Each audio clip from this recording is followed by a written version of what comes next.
In spite of their love of libraries and their high regard for the importance of libraries to communities, most people just don't know much about libraries and librarians. I'm not talking about the old stereotypes of shushing librarians, distressing though that can be. I'm really talking about matters of substance. So I'm going to share with you some research about what people don't know. People think libraries are essentially about books. That was the finding of an OCLC study in 2010, in which 75% said books were the first thing that came to mind when people thought about the library. In other words, the library brand is books. In the Pew Internet 2013 study, 47% of people said that they knew only some of the public library service, and 30% said that they had little or no knowledge of what libraries had to offer. Now, with 91% of people considering the library to be important to their community, we do appear to have many people ready to listen to the library's story. This is an opportunity to develop relationships with people in the community, to listen to what's important to them, and then consider the ways in which the library can work with them. That is how people come to understand what the true potential and outcomes of library services really are. Perceptions of libraries in an academic environment differ depending on who you ask, faculty, students, librarians themselves. For one, according to a report by Ithaca in 2012, faculty tend to see the academic library to be largely about purchasing journals and books and databases to support research and teaching. Another source of information on perceptions of academic libraries is doing a LiveQual survey. LiveQual is a survey instrument through which an academic library system can investigate the expectations of various categories of their members and measure the extent to which their members report that their expectations are met. Findings in the OCLC study of perceptions in 2010 is a good case in point about insiders' perceptions being different from outsiders or these civilians. We learned that college students, for example, begin their information searches at search engines 83% of the time, and not at the library website. Librarians, of course, build these library websites as the starting points for information searching. But college students, as the outsiders, do not necessarily appear to view the library website as a primary service point designed to help them. This raises another point, and that is that it may be time to re-examine our language in the cell. Perhaps the phrase information literacy isn't working as well as many people hoped it would. Certainly not with students who consider themselves to be actually quite information literate, notwithstanding the fact that their behaviors don't demonstrate this. So why aren't we selling this as improving grades and helping them use their time better? They actually care about that. Meanwhile, many administrators of universities and colleges are increasingly making decisions about libraries based on how they view their bottom line. And they're looking for measures of evidence of the library's contributions to the mission and goals of the university. While librarians are talking about service quality and satisfaction, and of course, well they should, and there's nothing wrong with either of those, the administrators are increasingly looking at demonstrated impacts and outcomes in areas such as student recruitment and student retention, student learning, and faculty research productivity.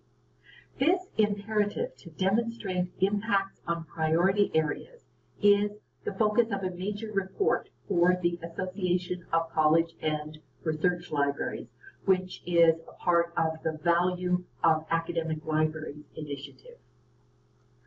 Traditionally, libraries have not measured all these impacts, and in many cases are not sure how to do it, or even perhaps whether it can be done.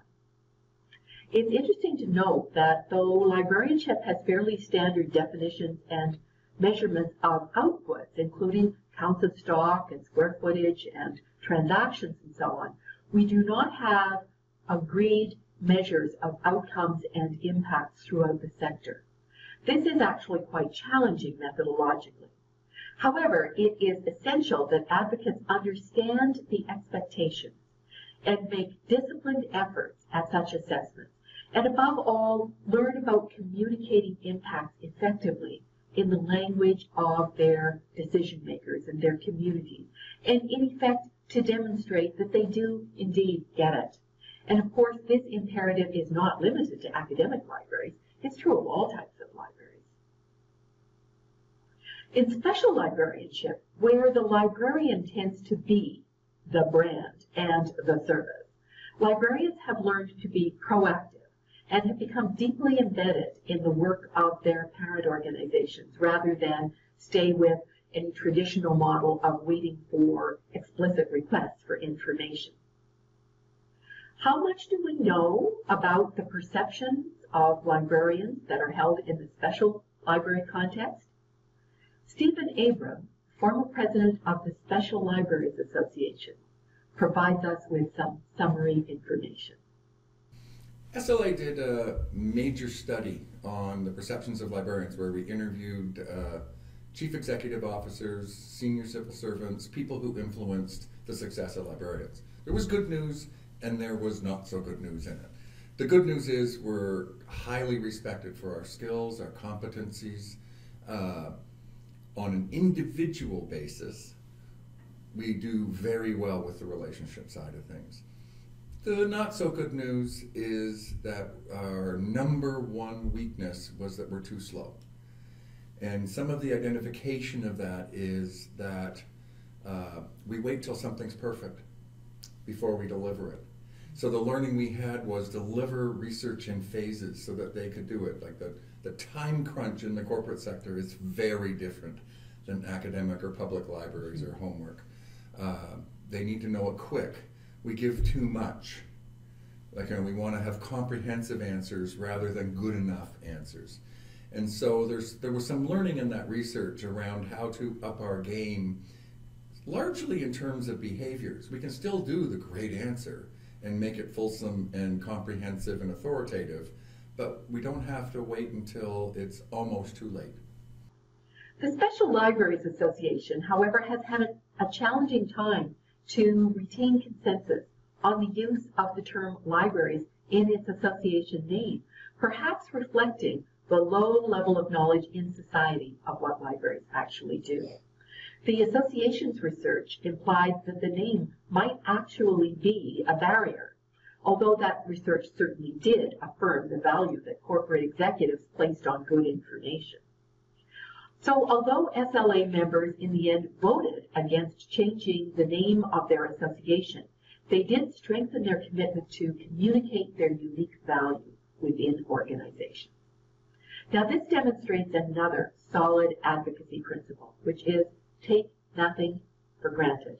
In particular, do not assume that anyone knows what a librarian is and does. Tell them in terms they care about, and of course walk the talk, by rooting your explanation and your services in their objectives. In a typical corporate setting, for example, saving time is one of the biggest objectives, as we have heard, so that can be a very good place to start. In the school library sector, it has been a particularly tough proposition to communicate what school librarians do, especially the kind of work they do in collaborating with the principal and with other teachers. Despite a significant and growing body of research that demonstrates the major impact of good school library programs on standardized test scores, the facts unfortunately do not carry the day. And by good school library programs, I mean the facilities, the collections, and above all, that teacher librarian. The unique role and strength of the school library, in fact, remain poorly understood. And school libraries are struggling in many jurisdictions at the hands of decision makers. We have to communicate this information ever more strategically. For one thing, ensuring that relationships of credibility and trust are in place with principals, and with other decision makers. It makes no sense for school librarians to be the sole carriers of these messages, and they have unfortunately tended to be the principal carriers. Parents, other teachers, other influencers, in fact, have to be carrying the message. This matters to the entire sector and to society.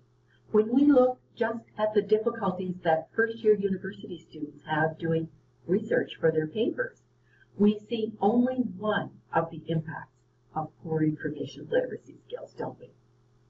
So these perceptions really matter to us, and though some of them may seem discouraging, these studies, combined with our own conversations and local studies, tell us where our communities and our decision makers are now. And in our next video, we're going to look at transformative services and examine some clues about how we communicate about transformation.